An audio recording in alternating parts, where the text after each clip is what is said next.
بچپن سے شوق تھا تو بچپن سے شوق تھا کہ چلڈرن ہاسپٹل بناؤں. آج کے دور میں میڈیکل فیلڈ میں آپ اپنے کالج کے پڑھے ہوئے پہ پریکٹس نہیں کر سکتے. 25 سال پہلے جو میں نے پڑھا تھا وہ دوائیاں اب استعمال نہیں ہو سکتی. جس بیماری کے مریض ہمارے پاس آتے ہیں وہ یا تو نیشنل لیول کے ٹاپ موسٹ ڈاکٹرز کو دکھا چکے ہوتے ہیں یا انٹرنیشنل لیول کے ڈاکٹرز کو دکھا چکے ہوتے ہیں. عشق کے مراحل میں وہ بھی وقت آتا ہے, آفتیں برستی ہیں, دل سکون پاتا ہے. کیا بات ہے. سیٹرڈے کو اٹھتا تھا, اپنی کلینک کرتا تھا, رات کو فلائٹ پکڑتا تھا, سنڈے وہی میں پیشنٹس دیکھا تھا, منڈے کو میں نے, اور پھر منڈے کی رات کو میں لیٹ نائٹ واپس آتا تھا, ٹیوزڈے کو پھر میری بہت بزی کلینک ہوتی تھی. جینیٹکس ہماری اسٹرینتھ ہے, ہمارا پیشن ہے. ہم سمجھتے ہیں کہ فیوچر جین تھیراپی کا ہے کہ ہم پاکستان بھر سے آئے ہوئے مریض اور پاکستان سے باہر سے آئے ہوئے مریضوں کا بون میرو ٹرانسپلانٹ کر رہے ہیں. آپ کو پتہ ہے ایک پاؤ گوشت میں کتنی بوٹیاں ہوتی ہیں؟ کسی کو نہیں پتا تھا, ہمیں پتا تھا 6 بوٹیاں ہوتی ہیں. ایک پاپا کی ہوتی تھی, 2 پاپا کی ہوتی تھی, ایک ہمارے بھائی کی, ایک بہن کی. امی کبھی کھا لیتی تھی, کبھی نہیں کھاتی تھی. یہ گھر کا مہینہ چلانے کے لیے والدہ کو جو ہے وہ ٹماٹر کی چٹنی, آلو کے بھرتے سے مہینہ نکالتی تھیں. وہ دن جس دن ہم یہ کہتے ہیں نا کہ یہ میں نے کیا ہے, اس دن اللہ تعالیٰ اتنا مہربان ہے کہ اسی دن وہ پکڑ لیتا ہے. تو اماں نے 2000 روپے ان کو ایڈوانس فیس دے دی زولوجی باٹنی پڑھانے کی میرے بھائی کو, اور 100 روپے میں انہوں نے مہینہ. وہی آلو کا بھرتا, ٹماٹر کی چٹنی. کمیٹی کی ٹیم ہوتی تھی ہماری, وہ ہار کے بھی داخل ہو جاتی تھی. ایک وقت میں 2 نائٹ میچز پہ ہوتے تھے, ادھر ٹیم لے کے بھاگے اور ہمیشہ ٹرافی اٹھا کے آتے تھے. اچھا, مطلب فل کراچی والی لائف گزاری ہے آپ نے. تو 2 تراویح میں کھڑے ہوئے, پہلے 2 3 4 میں, پھر دیکھا ابا بزی ہو گئے, نکل گئے کرکٹ کھیلنے. آخری 2 میں کھڑے ہوئے آ کے, تو وہ ابا نے ادھر ہی مسجد کے دروازے پہ پھیٹی لگانی ہے کہ جی. السلام علیکم ناظرین, آپ نے دیکھا ہوگا اس سے پچھلی والی قسط کے اندر ڈاکٹر ثاقب انصاری ایسی ڈائنامک شخصیت جن کے پاس دنیا کے ہر پہلو کے حوالے سے چیزیں موجود ہیں, اور خود موجود ہیں, اور کرکٹ کے بیٹ اور یہ اوور کے گراؤنڈ سے آئے ہوئی بیٹ خود کھلاڑیوں کے ہاتھوں سے دیے ہوئے, ان کے پاس سگنیچر ہوئے بیٹ, اور اس کے بعد ملاقاتیں, شوبز سے رابطے, اور بہت ساری سکسیس اسٹوریز ہیں. جس میں عمیر ثنا فاؤنڈیشن ہے, پیما کے ریلیف کا ورک کر رہے ہیں, اور اس کے علاوہ تھیلیسیمیا کے حوالے سے پاکستان کے اندر نامور, یا شاید میں کہوں کہ دنیا کے نامور ڈاکٹر ہیں, اور 25 سال سے پریکٹس کر رہے ہیں. چلڈرن ہاسپٹل انہوں نے بنایا, نہ صرف بنایا بلکہ اس کو انٹرنیشنل ریکگنیشن تک لے کے چلے گئے. بچوں کو پی ایچ ڈی کرانے والے جو طلبہ ہیں, جو اسٹوڈنٹس ہیں, ان کو پی ایچ ڈی نہ صرف کرواتے ہیں بلکہ شوق رکھتے ہیں. ابھی میری ڈسکشن ہو رہی تو بتا رہے تھے کہ میری خواہش ہے کہ کوئی ایک یہاں پر آئنسٹائن پیدا ہو جائے, کوئی جہانگیر خان پیدا ہو جائے. تو اتنی پازیٹیو شخصیت. اگر آپ موٹیویشنل اسپیکرز دنیا کے سنتے ہیں تو میں آپ سے کہوں گا کہ بہترین موٹیویشنل آپ گفتگو بھی سننے والے ہیں. ڈاکٹر صاحب آپ سے پھر نیکسٹ ہمارا شروع ہوتا ہے. میں آپ کو نا پہلی قسم میں ہم تعارف نہیں لے پائے تھے, کرکٹ کے اوپر بہت ڈائنامک اور بہت کمپریہنسو ڈسکشن ہوئی تھی. آپ نے بتایا دنیا کے سبھی لوگوں سے آپ کے رابطے ہیں. میں آپ کا تعارف جاننا چاہ رہا ہوں, بہت امپورٹنٹ ہے میرے لیے بھی اور میرے ناظرین کے بھی. لیکن اس سے پہلے میں جاننا چاہتا ہوں چلڈرن ہاسپٹل کراچی کے اندر چل رہا ہے, وہ کس لیول کا ہے, مطلب کیا کیا چیزیں ہوتی ہیں, اور اس کی سکسیس اسٹوری کیا ہے, کہ کس سے شروع کیا. اس سے پہلے میں ایک اور بھی چیز بہت امپورٹنٹ بتا دوں کہ ڈاکٹر صاحب جس لیول پہ پہنچے ہیں انٹرنیشنل لیول پہ, انہوں نے اپنا سفر مڈل کلاس سے یا شاید لوور مڈل کلاس سے کیا تھا, وہ بھی میں آپ سے جاننا چاہوں گا. لیکن پہلے ہم چلڈرن ہاسپٹل کے والے سے بات چیت کرتے ہیں. جی اچھا اطہر بھائی, دیکھیے سفر تو شروع ہوتا ہے جب میں کراچی میں اپنی ٹریننگ پوری کر کے انگلینڈ گیا. پھر انگلینڈ میں جو ہم نے 2 سال کی ٹریننگ اپنی کی, اور پھر اس کے بعد پاکستان واپس آیا. تو میں ہمارے ایک سینئر تھے کالج کے زمانے کے, جمعیت میں بھی سینئر تھے, اور ان کے ساتھ بہت اچھے تعلق تھے, ڈاکٹر طاہر شمسی صاحب. انہوں نے پاکستان کا پہلا بون میرو ٹرانسپلانٹ کیا تھا 96-97 میں, اور پھر اس کے بعد تھوڑا پاز آیا تھا, پھر دوبارہ وہ شروع کر رہے تھے 99-2000 میں. تو میں 2001 میں واپس آیا, تو میں نے ان کے ساتھ اپنا تعلیمی سفر بھی کہہ لیجئے, آگہی کا سفر, پڑھائی لکھائی کا, اور جاب, اور یہ سب کچھ شروع کیا. اس زمانے میں وہ ادارہ بسم اللہ تقی بلڈ ڈیزیز سینٹر کے نام سے کام کرتا تھا, اور طاہر بھائی اور ہم 24 گھنٹے لگے رہتے تھے اس ادارے میں. اور پھر اس کے بعد کوئی 10 سال کے بعد وہ ادارہ NIBD national institute blood diseases کے نام سے کام کرنے لگا. تو کوئی 8 سے 9 سال ہم, یا لگ بھگ 10 سال ہم NIBD کے لیے کام کرتے رہے. تو 20 سال کا یہ ہماری رفاقت تھی طاہر بھائی کے ساتھ. اور ڈاکٹر طاہر شمسی تو بہت بڑا نام ہے. جی بالکل, میرے استاد تھے, اور انہوں نے مجھے بالکل انگلی پکڑ کے چلنا سکھایا ہیمیٹالوجی میں, بلڈ ڈیزیزز میں, اور بون میرو ٹرانسپلانٹ میں. اور بہت سے ایسے کام جو پاکستان میں اس سے پہلے نہیں ہوئے تھے وہ انہوں نے کیے, اور ہم نے ان کے ساتھ شریک رہے, اور ہم دونوں نے مل کے ادارے بنائے. پہلے بسم اللہ تقی بنایا, پھر ہم نے طاہر بھائی کے ساتھ national institute of blood diseases بنایا, اور الحمدللہ ان اداروں کو ایک نیشنل اور انٹرنیشنل ریکگنیشن ملی. اور اس کے بعد 2017-18 میں میں نے ایک خواہش تھی کہ انڈر ون روف آل پیڈیاٹرک اسپیشلٹیز ہو, ایک چلڈرن ہاسپٹل. اور کراچی شہر میں کوئی پرائیویٹ سیکٹر میں ایسا کوئی ہسپتال نہیں تھا کہ جہاں پہ انڈر ون روف سارے کام ہو رہے ہوں. پیڈیاٹرک کارڈیولوجی، اینڈوکرائنولوجی، ہیمیٹولوجی، انکولوجی، سب کچھ ہو رہا ہے، انفیکشس. یعنی یہ ایک ایسا ہاسپٹل ہے کہ اگر کس بچے کو کسی بھی قسم کی بیماری ہے تو یہاں آ سکتا ہے. بچوں کی بیماری کی تمام سولوشن ہے. آلدو کہ ہیمیٹولوجی میں ایڈلٹس بھی بہت آتے ہیں ہمارے پاس، دیگر ایڈلٹس بھی آتے ہیں، مگر یہ کہ ہماری برانڈنگ، میرا پیشن یہ تھا. میرے پاس بہت ایڈلٹ پیشنٹ آتے ہیں اور بہت سے ایڈلٹ ڈاکٹرز آتے ہیں بہت بڑی تعداد میں جو مریض دیکھتے ہیں، اور شکایت یہ کرتے ہیں کہ آپ اپنے ادارے کے نام میں کچھ ایڈ کر دیں، کچھ چینج کر دیں. اور میں ان سے اسی بات کا اظہار کہتا ہوں کہ مجھے کہا نہیں جاتا کہ بچپن سے شوق تھا، تو بچپن سے شوق تھا کہ چلڈرن ہاسپٹل بناؤں، اور میں چلڈرن ہاسپٹل کے ساتھ ایک وہ تعلق تھا. تو الحمدللہ. اور اسی درمیان میں جب ہم نے بسم اللہ تقی بلڈ سینٹر کا ایک برانڈ کھڑا کیا، اور الحمدللہ اللہ تعالیٰ نے وہاں بون میرو ٹرانسپلانٹ کا پوائنٹ انسٹیٹیوٹ اس کو بنایا، اور پھر اس کے بعد national institute of blood disease, اور پھر children hospital for blood disease and bone marrow transplant جب ہم نے بنایا، تو اس کے ساتھ ساتھ جو ادارہ ہمارا ساتھ چلتا رہا، کیونکہ ہمارے ذہن میں ایک خیال یہ تھا کہ relief should be relief, charity should be charity, and private should be private. تو پرائیویٹ ہاسپٹل میں ہم چاہتے نہیں تھے کہ جی دو فیسز لے کے بیٹھے ہیں کہ جی ہم پرائیویٹ کام بھی کر رہے ہیں اور چیریٹی بھی کر رہے ہیں. تو عمیر ثنا فاؤنڈیشن 2005 میں ہم نے رجسٹر کی، اور کوئی 300-400 بچوں کو مختلف وقتوں میں ہم بلڈ لگانا، ٹریٹمنٹ کرنا، مینجمنٹ کرنا. اور سب سے امپورٹنٹ کام جو عمیر ثنا نے کیا، جو میں بار بار کہہ رہا ہوں، کہ ایک پورے ملک میں فضا بنائی، ایک روف کے نیچے آل پیڈیاٹرک ایشوز کو ریزالو کرنا، اور پھر انٹرنیشنل اسٹینڈرڈ کے ڈاکٹرز کو، پھر انٹرنیشنل کولیبریشنز کرنا، اٹلی کے ڈاکٹرز کے ساتھ، انڈیا کے ڈاکٹرز کے ساتھ، جرمنی کے ڈاکٹرز کے ساتھ. ہمارے نرسز جو ہیں ان کی جرمنی کی ٹریننگ آن لائن ہو رہی ہوتی ہے، ہمارے ڈاکٹرز فزیکلی جا کے ٹریننگ لیتے ہیں، ہمارے ڈاکٹرز ٹریننگ دیتے ہیں، جو بلوچستان اور سندھ کے آئی ہوئے ڈاکٹرز ہیں، جو نرسز ہیں، ان کو ہم ٹریننگ دیتے ہیں. تو جو ایک ٹریننگ انسٹیٹیوٹ کا شوق تھا، جو ایک پیشن تھا کہ تعلیم پھیلائی جائے، بڑھائی جائے. میرے انڈر میں اللہ کے حکم سے ماشاءاللہ یہاں پہ اسٹوڈنٹس جو پی ایچ ڈی کر رہے ہیں، ایم فل کر رہے ہیں. ہم کوئی 20 کے قریب اس ڈاکٹرز کو ایم فل کرا چکے ہیں، کوئی 6 یا 7 کے قریب ڈاکٹرز کو پی ایچ ڈیز کرا چکے ہیں. اور تمام research work originally children hospital کا ہے، چلڈرن ہاسپٹل کا ڈیٹا ہے، چلڈرن ہاسپٹل کے پیشنٹس ہیں. اور ایک جو انٹرنیشنل ایتھیکل جتنے بھی مورلز اور جتنے بھی انٹرنیشنل ایتھیکل ریکوائرمنٹس ہوتی ہیں ان کو پورا کرتے ہوئے ریسرچ کے حوالے سے اور اسٹوڈنٹس کے حوالے سے ہم کام کرتے ہیں. ڈاؤ یونیورسٹی کے ساتھ ہماری پارٹنرشپ ہے، کراچی یونیورسٹی کے ساتھ ہے، لمس کے ساتھ ہے، لیاقت یونیورسٹی آف میڈیکل سائنسز، اور یہاں کے اسٹوڈنٹس کو ایم فل کرانا، پی ایچ ڈی کرانا، یہ تمام ماشاءاللہ پھر وہاں جا کے ان کے ایگزام لینا، پھر یہاں پہ ان کو ٹرین کرنا. تو یہ چلڈرن ہاسپٹل کا ویژن ہے کہ چلڈرن ہاسپٹل میں نہ صرف یہ کہ قابل ڈاکٹر نیشنل انٹرنیشنل ریکاگنیشن، کوالیفیکیشن اور کمپیٹنسی کے بیٹھ کے علاج کر رہے ہوں انٹرنیشنل اسٹینڈرڈس کے حساب سے، بلکہ ٹریننگ اور ایجوکیشن بھی مستقل چل رہا. اور الحمدللہ ایک وقت میں ڈیلی کی او پی ڈی میں کبھی لازمی کوئی نہ کوئی ایران کا پیشنٹ، کوئی افغانستان کا پیشنٹ، کوئی دبئی کا پیشنٹ، کوئی ڈاکٹر صاحب میں سوری بات کاٹ رہا ہوں آپ کی. جب میں آیا تھا اور آپ کے انٹرویو میں 15 منٹ کا ڈیلے ہوا، 15 منٹ کا ڈیلے ہوا ناظرین، اور 15 منٹ کا ڈیلے اس لیے ہوا کہ ڈاکٹر صاحب نے ایک فون لگایا ہوا تھا کان میں اور مجھ سے کہا کہ میری ایک انٹرنیشنل کانفرنس چل رہی ہے. تو آپ کو بتا رہے تھے کہ ہر ویک آپ کی کیا دنیا بھر سے لوگ ڈیفیکلٹ کیسز ہم جمع کرتے ہیں، دنیا بھر کے ڈاکٹرز آن لائن ہوتے ہیں. امریکہ سے سینٹ جوڈس کے ڈاکٹر علی سلمان صاحب ہیں، C2C2 فاؤنڈیشن کے ڈاکٹر لارنس فاکنر صاحب ہیں، جرمنی کے ڈاکٹرز ہیں اس میں. تو پوری دنیا کے ڈاکٹرز اور انڈیا کے ڈاکٹرز ہیں، یہ سب آن بورڈ ہو جاتے ہیں، اپنے ڈیفیکلٹ کیسز لاتے ہیں. اور یہ ویکلی ہر جمعے کو 6 بجے یہ ہماری ایک میٹنگ ہوتی ہے، اور یہ انٹرنیشنل میٹنگ ہوتی ہے. بلڈ آپ دیکھ رہے ہوں گے جو ڈاکٹر جو ہیڈ ہے وہ اتنی ریسرچ ورکنگ کر رہا ہے اور آن گوئنگ ایکٹیویٹیز کے اندر نہ صرف آپ لرن کر رہے ہیں بلکہ سکھا بھی رہے ہوں دنیا بھر کو. وہ ہاسپٹل میرا خیال ایسا ہاسپٹل کراچی میں شاید یہ پاکستان میں. اطہر بھائی دیکھیے باٹم لائن یہ کہ جس دن آپ نے لرننگ پروسیس ختم کر دیا وہ آپ کی برین ڈیتھ ہے، وہ آپ کی برین ڈیتھ ہے. جس دن آپ نے سوچ لیا کہ مجھے کچھ آتا ہے یا مجھے معلوم ہے یا میں جانتا ہوں، یہ الفاظ آپ کی ڈکشنری میں ہونے نہیں چاہیے. کیا بات. آپ کا ایٹیٹیوڈ ہمیشہ لرننگ ایٹیٹیوڈ ہونا چاہیے، اور آپ کو اپنی کم علمی کا ہر وقت اندازہ ہونا چاہیے. تو اس کا فائدہ آپ کے پیشنٹ کو ہوتا ہے، اس کا بینیفٹ آپ کے پیشنٹ کو ہوتا ہے. آپ کو کچھ پڑھا لکھا بھی ہے تو آج کے دور میں میڈیکل فیلڈ میں آپ اپنے کالج کے پڑھے ہوئے پہ پریکٹس نہیں کر سکتے. 25 سال پہلے جو میں نے پڑھا تھا وہ دوائیاں اب استعمال نہیں ہو سکتی.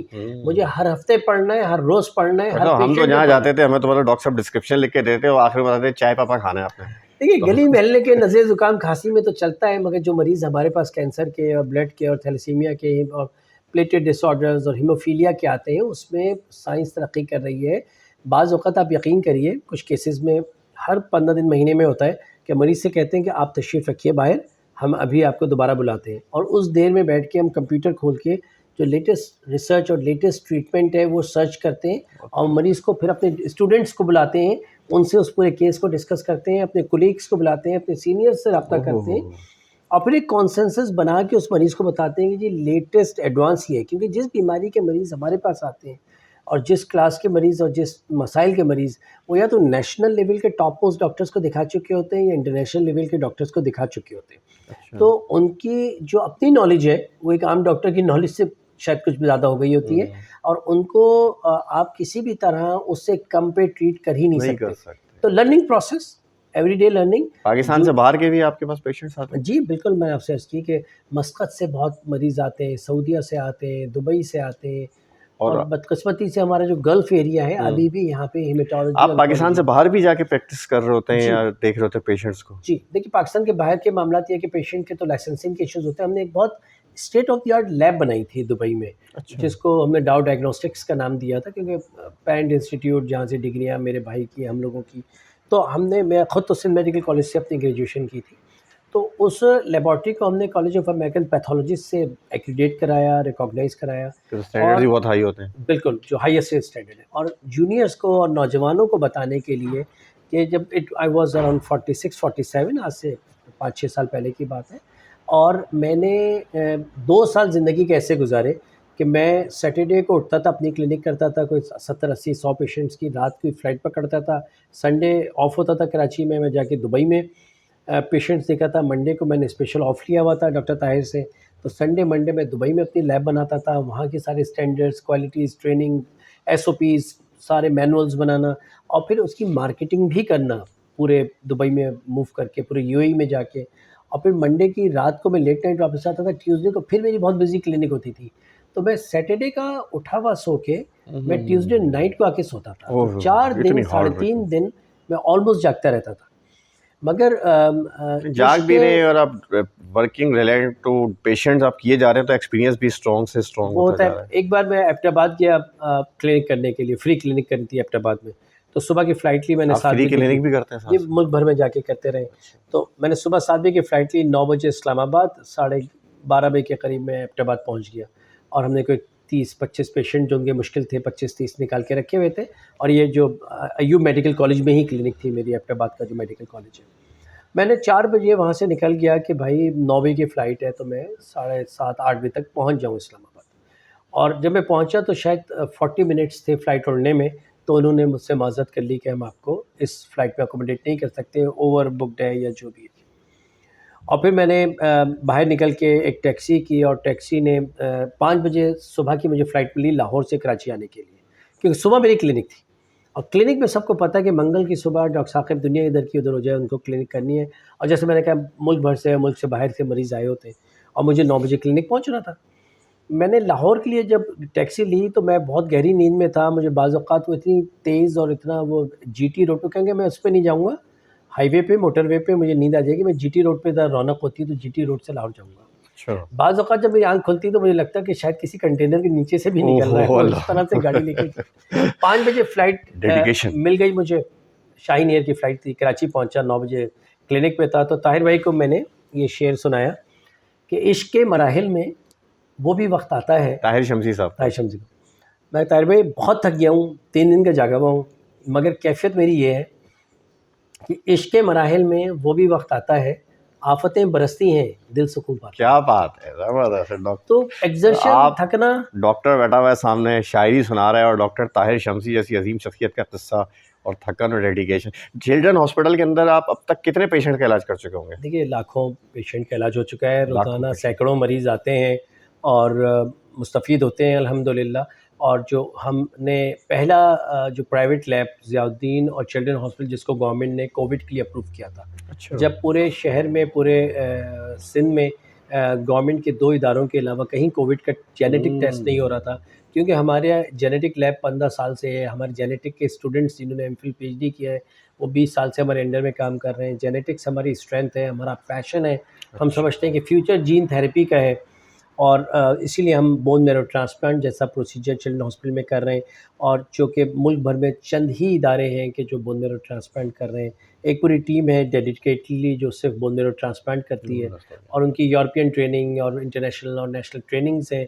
اور الحمدللہ میرے اللہ کے حکم سے ایک اچھی تعداد ہے بچوں کی کہ جو شفا یاب ہو کے یہ وہ بیماریاں ہوتی ہیں کہ جو ناقابل علاج ہوتی ہیں کہ اگر ان کو ٹرانسپلانٹ نہ کیا جائے. And transplant is the only cure for those diseases like thalassemia, aplastic anemia. اور الحمدللہ چلڈرن ہاسپٹل کو اللہ تعالیٰ نے یہ صلاحیت دی ہے کہ ہم پاکستان بھر سے آئے ہوئے مریضوں، پاکستان سے باہر سے آئے ہوئے مریضوں کا بون میرو ٹرانسپلانٹ کر رہے ہیں، اور نئے طریقوں سے کر رہے ہیں، اور مریض شفا یاب ہو رہے ہیں. میں جاننا چاہ رہا ہوں آپ کا تعارف، اور مجھے سمجھ نہیں آ رہا میں کیا کیا پوچھوں.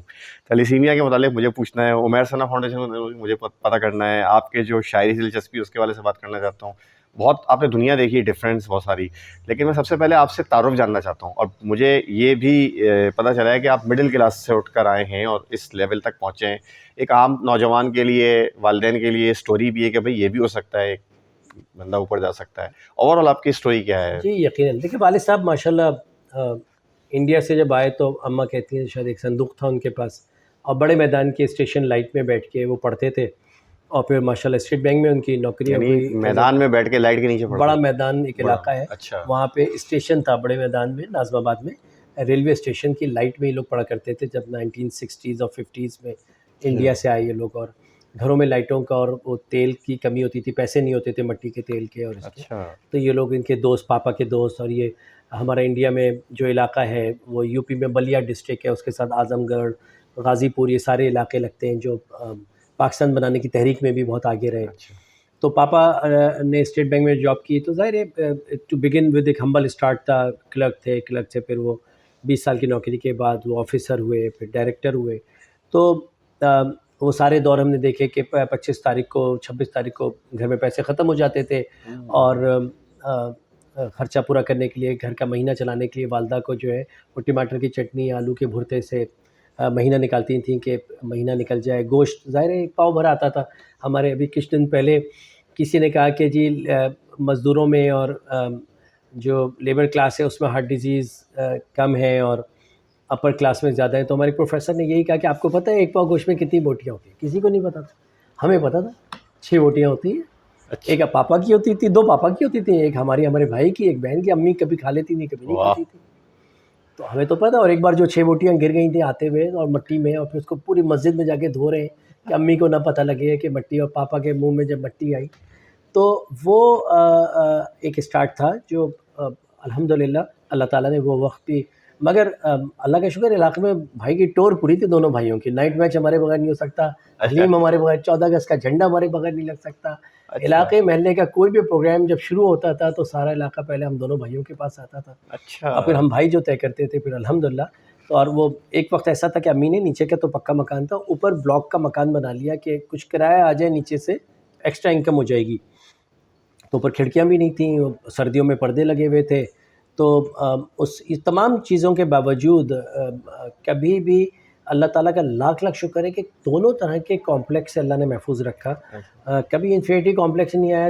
مطلب ہو کیسے سکتا ہے کہ ہمارے بغیر علاقے میں کوئی کام ہو جائے اور کوئی پروگرام ہو جائے؟ کوئی نائٹ میچ کیسے ہو سکتا ہے؟ اور کمیٹی کی ٹیم ہوتی تھی ہماری، وہ ہار کے بھی داخل ہو جاتی تھی. ایک وقت میں 2 نائٹ میچز پہ ہوتے تھے، ادھر ٹیم لے کے بھاگے اور ہمیشہ ٹرافی اٹھا کے آتے تھے. اچھا، مطلب فل کراچی والی لائف گزاری ہے آپ نے. اس کے بعد 14 اگست کا پروگرام اکثر جماعت اسلامی کے تھرو اور جمعیت کے تھرو ہوتے تھے، تو اس میں تقریریں کرنا اور پھر ٹرافی لے کر آ جانا. پھر ٹی بلاک والے آگے جھگڑا کرتے تھے، جے بلاک کے تو اس میں شریک ہی نہیں ہوتے تھے، آپ کی ٹرافی لے کر آ گئے. پھر وہ شجاع بھائی سے جا کے بات کرنا کہ بھائی میں نے مقابلہ کیا، میں جیتا ہوں، میں لے کر آیا ہوں. تو وہ جو ایک مزے تھے، سائیکل پہ جانا، اور سائیکل میں بھی کرائے کی سائیکل لینا، پھر اس کا چین کا خراب ہو جانا، اسے چھپ کے نکلنا، ابا سے شکایت ہونا، مار پڑنا. پاپا کا بھی ایک بڑا فکس اصول تھا. پاپا کا ایک ہمارے اصول یہ تھا کہ بھئی میرے بیٹے ہیں بگڑے نہیں، میں صبح 8:05 پہ جاؤں گا، 5:05 پہ اسٹیٹ بینک سے آ جاؤں گا اور بچوں کی نگرانی کروں گا، کھیل رہے ہیں. اور بچے جہاں غلطی کریں گے ان کی ادھر ہی پٹائی کروں گا. مطلب ان کو یہ نہیں دیکھنا خالہ کا گھر ہے، مسجد کا دروازہ ہے.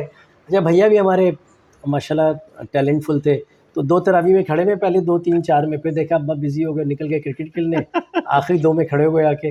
تو وہ ابا نے ادھر ہی مسجد کے دروازے پہ پھیٹی لگانی ہے کہ جی تم نماز کی چوری کر رہے ہو. تو پاپا کا بڑا فکس اصول تھا کہ جہاں لیکن بڑے خوبصورت تربیت بھی تو ہے اس میں. مگر جب گورا میں کہتا تھا کہ جی چائلڈ ابیوز مار پٹائی, ہم کہتے ہیں بیٹا, گورے کو سمجھاتے تھے کہ یہ چائلڈ مار پٹائی ہماری نہیں ہوتی تو شاید ہم انسان ہی نہ بنتے, اور ہم جو ہے دیواریں کودتے رہ جاتے اور کرکٹ ہی کھیلتے رہ جاتے گلی محلے میں, اگر ماں باپ کی وہ تنبیہی والی مار. وہ یہ ہمارا ایک کلچر ہے, ایک ثقافت ہے. سختی اس لیے ہے کہ اصلاح کے لیے. ایک بار امی ڈانٹ کے جاتی تھیں, امی بھی محلے میں کبھی ٹیوشن پڑھانے جاتی تھیں, محلے میں بچوں کو ٹیوشن پڑھاتی تھیں کہ تم لوگ پڑھو میں پڑھا کے آتی ہوں, اور ہم کرکٹ کھیلنے نکل گئے یا پتنگ اڑانے, ہاں کرکٹ کھیلنے نکل گئے. تو دیکھا کہ تھوڑی دیر میں ہم کرکٹ کھیل رہے ہیں, اور یعنی آج کے دور کا ماشاء اللہ سے پاکستان کا نامور ڈاکٹر اچھے خاصے بڑے گھر میں بیٹھا ہوئے ہیں. ان کی والدہ بھی ایک زمانے میں ٹائم تھا کہ ٹیوشن پڑھانے باہر جایا کرتا, کیا کرتی تھی. اور وہ جو ہے اماں کی تو بہت اسٹوری ہے. تو وہ ہم نے دیکھا تھوڑی دیر میں وہ بکرے والا ہماری کاپیاں لے کے جا رہا ہے, یہ کہاں سے ملی؟ تو بدلا اماں نے غصے میں آ کے پیچھے اسکول کے میدان میں ہماری کاپیاں ڈال دی کہ نہیں پڑھنا تو نہ پڑھو, اور تنبیہ کرنے کے لیے کہ میں نے تمہاری کاپیاں کتابیں پھینک دی. اماں کو اندازہ ہی نہیں تھا کہ وہاں بکرے والا آ جائے گا اور کاپیاں اٹھا کے لے. پھر اس کو پکڑ کے لائے, اماں سے پیسے واپس کرائے, اس نے کہا میں تو بیچوں گا. کہ آپ, میں نے وہاں سے اٹھایا, آپ خرید لیجیے ردی کے جا. تو اس کو پیسے دلوائے, اس سے کاپیاں, اور پھر اماں سے بھی مٹائی اور پاپا سے بھی پٹائی. اماں کے تو معاملات یہ تھا کہ اماں کی بہنیں جیسے سعودیہ میں, امریکہ میں, کینیڈا میں تھیں, تو وہ تحفے لے کر آتی تھیں ان کے لیے. تو امی وہ جو تحفے آتے تھے اس کو محلے میں بیچ دیتی تھیں کہ بچوں کے اسکول کی فیس کا ہو جائے اور ٹیوشن کی فیس کا ہو جائے. ایک بار پاپا کی 2100 تنخواہ تھی اسٹیٹ بینک میں, کچھ انہوں نے ایڈوانس لے کے اپنے گاؤں انڈیا بھیج دیا تھا مکان بنانے کے لیے, تو پیسے کم آتے تھے ان کے. تو ایک نام نہیں لوں گا, ایک سینئر پروفیسر زولوجی باٹنی پڑھاتے تھے ڈی جے کالج کے, تو اماں نے 2000 روپے ان کو ایڈوانس فیس دے دی زولوجی باٹنی پڑھانے کی میرے بھائی کو, اور 100 روپے میں انہوں نے مہینہ گزارا. وہی آلو کا بھرتا, ٹماٹر کی چٹنی, اپنے تحفے بیچ کے. آج اس ڈاکٹر انصاری, ثاقب انصاری کے یہاں تک پہنچنے میں, جو آکشن میں بیٹ خریدتا ہے, جو ایک بہت ایک نہیں کئی ماشاء اللہ خوبصورت گاڑیاں ہیں, چلڈرن ہاسپٹل کا آنر ہے, دبئی کے اندر لیب, بڑی ایک بریانی کی شاپ دبئی کے اندر, کرکٹر سے رابطے, اس کے پیچھے اس کے والدین کی بہت زیادہ, خاص کر والدہ کی بہت زیادہ قربانی. دونوں, میں نے کہا نہیں, اگر ابا کی وہ پٹائی, ابا کہتے 5:05 پہ بیل بجتی تھی, پاپا آتے تھے, اور اس کے بعد وہ شیر کی نظر سے جو جملہ ہے نا کہ سونے کا نوالا کھلاؤ شیر کی نظر سے دیکھو, تو وہ پاپا نے دیا. اور امی کا تو معاملہ میں نے بتا ہی دیا کہ جی وہ اچھا. پھر اور سمجھیے 25 تاریخ کو گھر میں پیسے ختم ہو رہے ہیں, آلو کے بھرتا ٹماٹر کی چٹنی پہ گزارا ہو رہا ہے. ان کو فکر اس بات کی کہ پڑوسی کا بچہ جو ہے گلی کا لونڈا بن جائے گا, یہ اسکول نہیں جاتا, اس کے ماں باپ کے پاس پیسے نہیں ہیں, اور کہیں سے پیسے کر کے اس کا ایڈمیشن جا کے اسکول میں پرنسپل سے لڑ رہی ہیں, اس کی فیس آدھی کرو, اور آج وہ بچہ کسی شپ کا کیپٹن لگا ہوا. زبردست ہو گیا بھائی, زبردست. ان کو اس کی فکر تھی کہ پڑوسیوں کا بچہ بھی جو ہے نا, یہ وہ ماں باپ تھے, یہ وہ کہتے نہیں ہیں, جو بڑے بھائی بھی اکثر کہتے ہیں کہ یہ جو مشہور جملہ ہے کہ وہ مائیں پیدا ہوں جو محمد بن قاسم اور صلاح الدین ایوبی پیدا کریں, تو صلاح الدین ایوبی اور محمد بن قاسم پیدا ہوں گے, وہ مائیں پیدا ہوں. ہماری مائیں وہ مائیں تھیں کہ جنہوں نے یہ کر کے دکھایا, جنہوں نے اپنی زندگیاں وقف کر دیں اس مقصد کے لیے کہ نہ صرف اپنی اولاد بلکہ پڑوسیوں کی اولاد, بہنوں کے, بھائیوں کی اولاد, دیور اور نندوں کے بچے پڑھ جائیں, اور اس کے لیے وہ اپنی چیزیں, ذاتی چیزیں, کچا مکان اوپر جو بلاک کا بنا ہوا, سردیاں آ گئیں, ٹھنڈ زیادہ ہو گئی, اب ان کو فکر کہ بچوں کو سردی لگ رہی ہے, لحاف میں کافی ہے اس زمانے میں سردی بھی, جب کھلا مکان ہو تو سردی زیادہ لگتی تھی. تو میرے ساتھ گئی حیدری مارکیٹ, انہوں نے اپنی 2 انگوٹھیاں بیچیں, اور پھر ہم گئے سیمنٹ کی دکان پہ, میں اور میری امی, وہاں سے انہوں نے سیمنٹ کی بوریاں خریدی, اور وہ گرل لگانی تھی, اس کا پلسٹر اور وہ لکڑی اور وہ سب چیزیں. اور پھر میں اور امی گدے گاڑی میں بیٹھ کے جے بلاک میں, این بلاک سے ہم نے خریدا, اور ہم جے بلاک واپس آئے. اور تب وہ رات کی دروازے لگے باتھ روم میں اور کمروں میں, اور کھڑکیاں لگی. تو آپ بتائیں نا کہ جب یہ میٹیریل ڈالا جائے گا تو پھر کچھ اللہ تعالیٰ سے بہتری نکالے گا. کہ ہم, آپ نے 1-2 بار ذکر کیا کہ کوئی بڑے نام لیے, اللہ سے معافی مانگتے ہیں کہ نہ تو ہم بڑے ہیں, نہ ابھی ہم نے کچھ حاصل کیا ہے, نہ ہماری کوئی اوقات ہے. ایک جس دن ہم یہ سوچ لیتے ہیں ہم کچھ ہیں, اسی دن منہ کے بل گرتے ہیں, اسی دن منہ کی کھانی پڑتی ہے. وہ دن جس دن ہم یہ کہتے ہیں نا کہ یہ میں نے کیا ہے, اس دن اللہ تعالیٰ اتنا مہربان ہے کہ اسی دن وہ پکڑ لیتا ہے. اس سے زیادہ موٹیویشنل چیز آپ کو مل نہیں سکتی اس جملے سے زیادہ, واقعی بہت. اسی دن اللہ ہمیں تنبیہ کرتا ہے کہ یہ تمہاری اوقات ہے اور تم یہ ہو. جس دن آپ نے یہ سوچ لیا نا کہ میں نے یہ کیا ہے صحیح بات. یا مجھے یہ آتا ہے یا مجھے یہ معلوم ہے، اس دن آپ منہ کے بل لازمی گرتے ہیں اگر آپ اللہ کے قریب ہیں. بالکل صحیح. اگر اللہ نے آپ کے اوپر آپ کو ابھی اللہ نے رکھا ہے. آپ کی سدھار کے راستے رکھے، رکھا ہے. اور جب اللہ نے آپ کے سدھار کے راستے بند کر دیے تو پھر تو آپ کہیں گے کچھ میں بھی ہی نہیں. ہوں، میں ہی تو کر رہا ہوں، صحیح. میرے علاوہ کون کر سکتا ہے. ناظرین آپ دیکھ رہے ہیں ڈاکٹر ثاقب انصاری کا انتہائی ڈائنامک بہت خوبصورت انٹرویو. آپ کے بچوں کے اندر اگر ڈیزیز نہیں ہونی چاہیے تھیلیسیمیا کی، کرکٹ اور اوول گراؤنڈ سے آئی ہوئی چیزیں اور کرکٹ اسٹارز کے ساتھ اور ریلیف کے ورک اور شاعری اور خوبصورت باتیں، تو اس کا جو نیکسٹ سیریز ہے آپ کو اگلی قسط کے اندر دکھائیں گے. تو امید ہے کہ آپ کو یہ بھی پسند آئے گا اور آگے ضرور دیکھیں گے. بہت شکریہ.